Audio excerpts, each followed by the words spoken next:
नमस्कार माझ्या कलाकार मित्रांनो, कशा आहात? बरे आहात ना? जर का माझे व्हिडिओ पाहत असाल ना, लाईक, सबस्क्राईब आणि फॉलो करायला विसरू नका.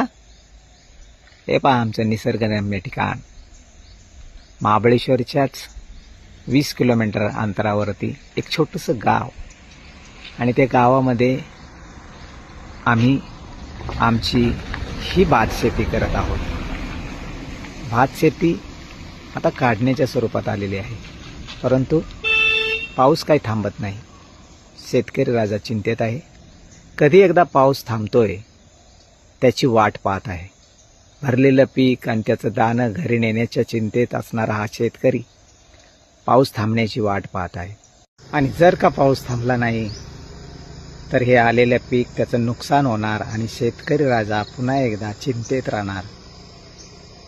पाऊस थांबावा हीच शेतकरी राजाची ईश्वरचरणी प्रार्थना आहे, आणि आपलं हे भरलेलं पीक घरी घेऊन जायची इच्छा आहे.